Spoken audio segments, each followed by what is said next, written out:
পরিস্থিতি রয়েছে, মেয়ে পক্ষ হয়তো এই মুহূর্তে চাইছে যে হ্যাঁ ডিভোর্স দেব, তো সেই হিসেবে আপনি অ্যাপিল করছেন মিউচুয়াল ডিভোর্সের জন্য, যে দুই পক্ষ যেহেতু রাজি আছে।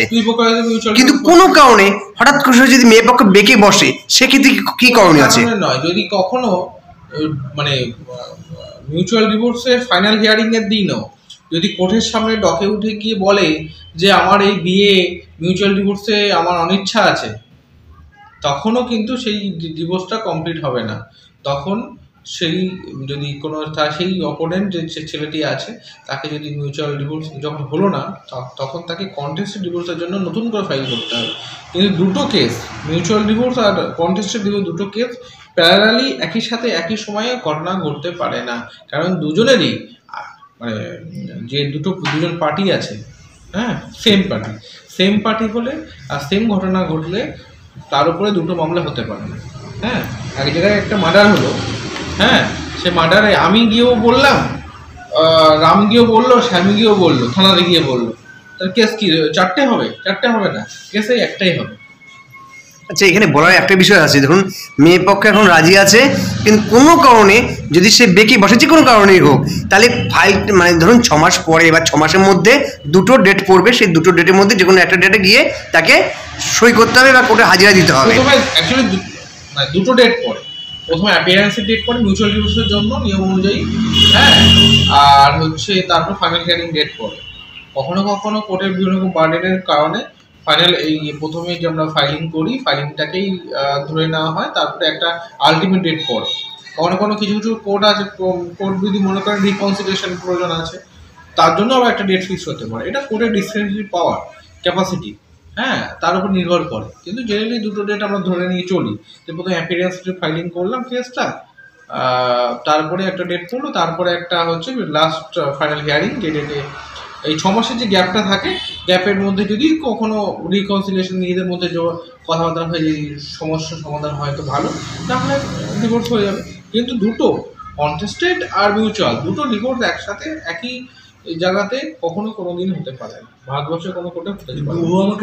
মিউচুয়াল ডিভোর্সের জন্য ধরুন আপনার শেষ সময় গিয়ে সেকেন্ড হিয়ারিং এর সময় সে বারণ করলো বা আমি রাজি নই, তো তাহলে কি একতরফা যে ডিভোর্সের জন্য আবার নতুন করে অ্যাপিল করতে হবে? নতুন করে ওই কেসটাকে ডিসপোজ করে নতুন করে কেস ফাইল করতে, মানে ধরুন একটা প্রায় 4 মাস পেরিয়ে গেছে, ফাইল করার পর 4 মাস পর পেরিয়ে গেছে, তাহলে আবার ওটা নতুন করে শুরু করতে হবে কি? অবশ্যই, কারণ ওটার যে কন্টেন্টস আছে ওটা মিউচুয়ালি ডিসলভের জন্য। আচ্ছা, ওটা তো একতরফা ডিসলভের জন্য নয়। একতরফা মানে কি, যেখানে অন্য আদার সাইডকে কোনো গ্রাউন্ড দিয়ে দোষারোপ করা হচ্ছে যে এই গ্রাউন্ডে আমি তাকে ডিভোর্স দিতে চাইছি, কোন গ্রাউন্ডে, সেই গ্রাউন্ডগুলো মেশাতে, যেখানে তার অনেক মানে প্রবলেম ক্রিয়েট করেছে। মিউচুয়াল ব্যাংকে দুজনা আমি রাজি আছি যে আমাদের মধ্যে মিসআন্ডারস্ট্যান্ডিং হচ্ছে, আমাদের টেস্ট, হ্যাবিট, হ্যাঁ, বিভিন্ন রকম ওঠানামা, আচার আচরণ, অনেক ডিসপিউট তৈরি হচ্ছে, উভয়ের মধ্যে অ্যাডজাস্ট করতে পারছি না, তাই mutually we are both agree to dissolve our marriage, তখন সেই ক্ষেত্রে হয়।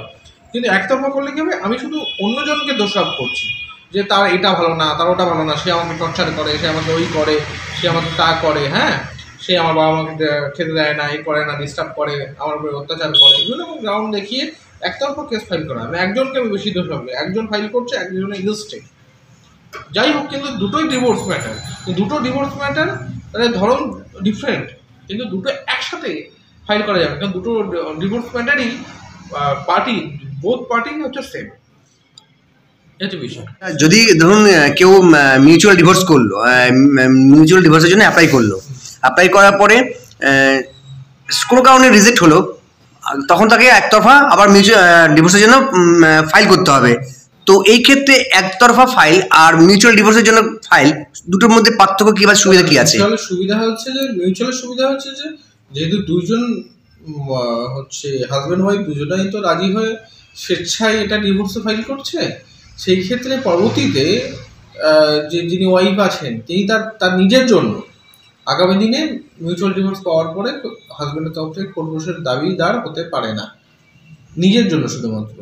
বিশেষ করে মনে রাখতে হবে, তার ছেলে মেয়ে থাকলে ছেলে মেয়ের জন্য সবসময় পারে, ডিভোর্স হলেও পারে, মিউচুয়াল হোক আর একতরফা হোক। আচ্ছা, নিজের জন্য মিউচুয়াল হলে তিনি আর পারবেন না হাজব্যান্ড, কিন্তু একতরফা হলে তার সেই জায়গাটা রয়ে যাচ্ছে যে হচ্ছে তার হাজব্যান্ডের তরফ থেকে আফটার ডিভোর্স, হ্যাঁ, সে ছেলের দিক আর মেয়ের তরফে একতরফা হোক, যে কোনো তরফে একতরফা হোক না কেন, সেই ওয়াইফ কিন্তু তার হাজব্যান্ডের তরফ থেকে কিন্তু ডিভোর্স খোরপোশের জন্য দাবি করতেই পারে, আলাদাভাবে মামলা করতে পারছে, আলাদা খোরপোশে মামলা করতে পারে এবং সেই মামলা অনুযায়ী তখন বিচার্য বিষয় হবে থাকে। হ্যাঁ, সেটা দিতে বাধ্য হাজব্যান্ড।